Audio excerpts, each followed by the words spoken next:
Here's 3 things you should avoid if you have Lyme disease. These 3 things are going to prolong the negative effects and really exacerbate everything and make everything a lot harder. So make sure you avoid these 3 things if you want to heal as fast as possible and recover from Lyme disease right away. Hey, my name is Ryan Kearns. Thanks for being here. If you or a loved one has Lyme disease, I want you to do yourself a favor and hit the subscribe button below this video. We're constantly uploading as much content as possible around Lyme disease, health, wellness, and really living our best life when it comes to being healthy and thriving. So go ahead, hit that subscribe button so you can stay up to date on the latest and greatest and recover from Lyme disease, and we're here to help you heal. So the first thing that you want to avoid if you have Lyme disease is stress. I know that might sound a little woo-woo or simple. Listen to this. Lyme disease a lot of times lies dormant in the body until there are other triggers that help bring it out. And one of those main triggers is stress. Okay, so that means, when the body gets stressed out and your adrenal glands are over-functioning, pumping out adrenaline, cortisol all the time, your body starts to go through processes that aren't the same as if you were a regular, healthy, functioning adult with no stress or, little amounts of stress, or, someone that is a high performer that's used to that amount of stress. So if you're going through a really stressful period of your life, it can sometimes trigger the symptoms, exacerbate everything, make everything a lot worse, and it's really important to try and limit the stress in your life. Now, when I found out I had Lyme disease, I was in a terrible position in my life. I was at rock bottom as far as my income, as far as my family. I was fighting with my wife every single day. I had to move back in with my parents. I've told that story many times in this channel, but I attribute a lot of that stuff to why I started going through all these really difficult symptoms of Lyme disease that almost killed me because my heart rate went way down. I had some serious heart problems with Lyme disease. I've heard many similar stories to this of people saying that as soon as their life started going downhill, as soon as things weren't looking up for them, as soon as they were in a bad position in life, or they were in a bad way, or they were depressed, or they were, they had a bad breakup in their life, or maybe they just lost their job, or something crazy happened to them, that is when the Lyme disease symptoms creep in and take over. For me, I got bit by a tick when I was 5 or 6 years old, and I didn't see symptoms till I was 24 because of the amount of stress that was in my life, and it all hit me like a ton of bricks. So that's the very first thing you want to avoid is stress. Now here's a few tips for avoiding stress. The first thing I've learned that it's honestly, it sounds so simple and so woo-woo and so crazy that I'm even saying this on camera, but just taking control of your breathing can completely change the game of stress. Okay, and what I mean by that is slowing down, taking deep breaths through your nose. They found that nose breathing is linked to a lot of positive health outcomes, and mouth breathing is linked to a lot of negative outcomes. As much as possible, we want to try to be breathing through our nose.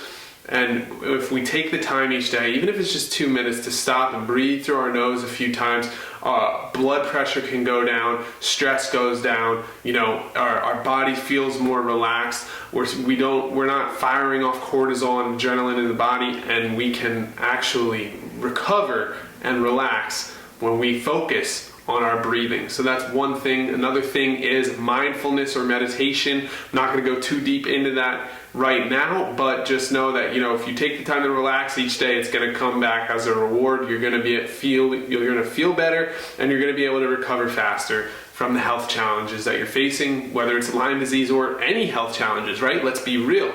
Any health challenges can be affected by stress, and as long as we're controlling the stress in our life, it's going to have a positive effect on our health. And the third thing I do want to mention when it comes to avoiding stress or lowering the amount of stress in your life is the idea of communication. Why would that lower stress? Well, I am a business owner, I'm a father, right? I have a lot of stuff going on all the time. To completely eliminate stress from my life is completely unrealistic, okay? If you have a similar lifestyle, you know what I mean. If you have kids, if you have a demanding job or a business or something that's got you going 24/7 to try and, provide and try to work and, that's what life kind of is a lot of the time. So to say, eliminate stress from your life, that's pretty unrealistic. However, if we can communicate, be open about these struggles, and we can tell the people in our lives, listen, I need time to breathe each day. I need to be alone right now. I need to get away from everything for a little bit. I need a vacation. I need a 20-minute break by myself. Whatever it is, as long as we can communicate to other people that we're trying to lower our levels of stress because it's having a negative effect on our health, they will understand.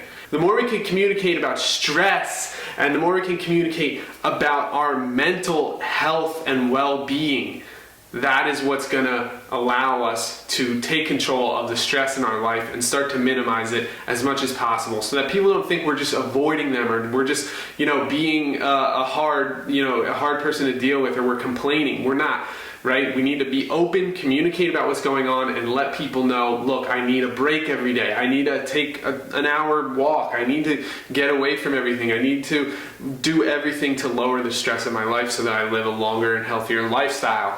And the people that really care about us, they will understand. And from there, we can start to lower the levels of stress in our lives. The second thing that you want to try to avoid or eliminate from your life so you're not pouring gasoline on the fire of Lyme disease is inflammation. Okay, inflammation.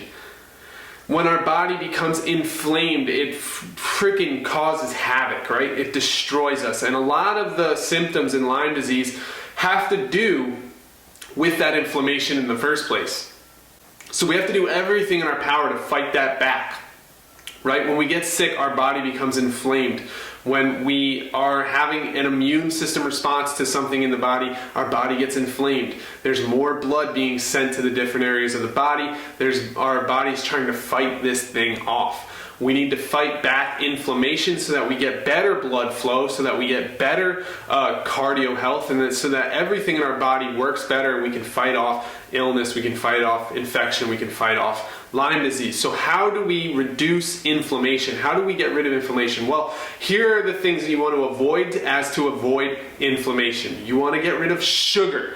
You want to get rid of simple carbs, right? Simple carbs are things like bread, pasta, candy, right? Gummy worms, those sugars that are just obviously sweet treats or obviously not good for our body, like bread and pasta, those simple carbs that our body just uses really quickly and turns to sugar in the body. All of those cause inflammation. That inflammation is going to hurt us in the long term. It's going to really make it harder to heal ourselves from Lyme disease. Another huge thing to avoid is high fructose corn syrup. You find high fructose corn syrup in a lot of different things today, from ketchup and mustard to different drinks, right? Iced teas and things like that. You'll see they add high fructose corn syrup to almost all of the food on the shelves today, unless you buy organic or unless you're mindful of what you're buying. Those really, really hurt you, and they cause inflammation in the body. It's basically just drinking or eating sugar. Right? It goes back to the same thing as what I was just talking about. You want to try and get rid of those sugars. And another thing that really has been shown to cause inflammation in the body is processed meats. Okay? And this is a little controversial, but processed meats, or highly, meats that go through all the factory farming and everything, they're loaded with antibiotics. They're loaded with a bunch of foreign substances, and they are not good for the body when it comes to inflammation. It's been proven in study after study that it causes inflammation, it causes heart disease, it causes your body to not function as strongly, your blood to not move as quickly and as freely, and it causes inflammation. That's why when I was diagnosed with Lyme disease, I switched to an all plant-based diet, and in fact I was completely raw for the first 3 months of it, because I really wanted to start eating the right foods. I wanted to start getting rid of that processed meat, processed dairy, all of the antibiotics and negative bullshit that's in the food, that's in the processed meat and dairy, that are not good for your body. It's just not going to help you with inflammation, which in turn doesn't help your body heal from anything, let alone Lyme disease. If you want to heal the body, the fastest way possible is to switch to an all whole foods, plant-based diet where it allows for the least amount of inflammation and allows the blood to flow and allows you to heal your body. Okay? Another thing that you can add in to help reduce the inflammation is the spice, or I don't know if it's a spice or yeah, I think it's a spice. Turmeric. It's a root, I know that. It's a root vegetable, it's the orange root vegetable, and if you add turmeric and pepper, it actually increases the absorption of the turmeric, but the turmeric actually really helps fight inflammation. It gets the blood flowing, and it has really, really positive side effects on the body and how your blood moves and how the body heals itself. I always recommend adding turmeric to any dinner dish that you create. Every single day. I use mine every single day to this day, and it helps fight inflammation, helps the body heal and recover from exercise or from illness or disease. The third and final thing that you need to avoid if you want to heal from Lyme disease is inactivity. Okay, and I mean this in multiple different ways. First of all, inactivity to do anything to try to heal, it would be the first mistake. You want to avoid that at all costs. You want to be taking action towards healing. In fact, you want to become the person who cares about your health more than you care about other things in your life. That's the healing mentality, right? The healing mentality is somebody that says, okay, I almost lost everything here. I almost lost my life. I am going to now change my priorities to make sure that my health is number one, because I realize that that is all I have. If I do not take care of my health, I will not have anything else that I want in life, because I won't be living anymore.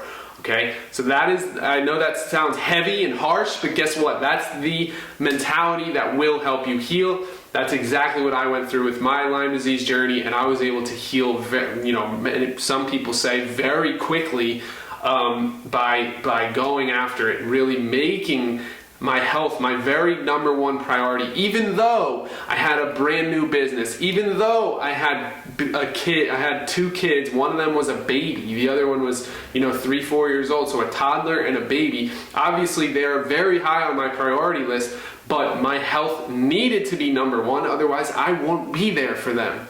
Okay, so it's that mentality switch that's going to change everything for you. If you can switch into becoming the person who lives a healthy lifestyle, if you can make it so that is who you are, then your body has no choice but to heal from this health challenge that you're going through.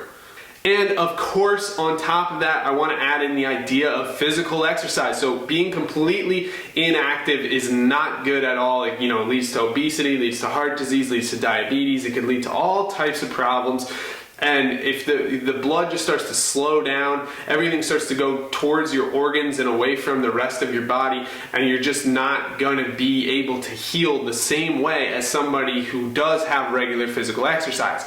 Now, I'm not saying you have to become an Olympic athlete tomorrow, but I am saying, maybe start going for a walk if you're not exercising right now. Start adding in small pieces of physical exercise, because inactivity at the end of it will be your downfall. It will hurt your body much more than it helps when you're just sitting there on the couch. And I understand if you have Lyme disease, you may be going through some things where you don't want to get off the couch. You don't want to get out of bed. You feel that you need the rest, right? And I am a huge proponent, always listen to your body, right?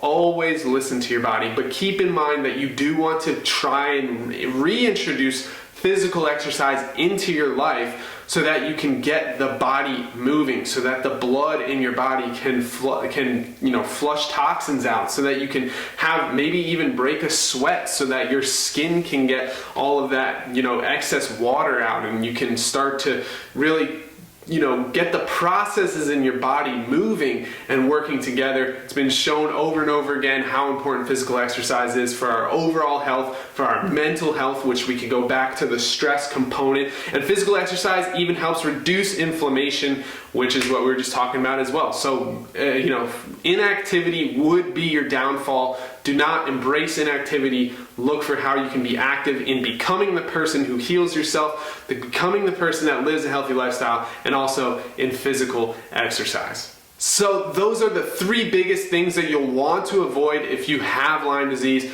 If you or a loved one has Lyme disease, make sure you stick around this channel. We're here to help you. You are not alone. Click the subscribe button below this video. Share this video with your friends and family that are having a hard time going through these health challenges with Lyme disease. I know how it is. We're here for you. We're here for you and your family. And we want to see you heal naturally from Lyme disease.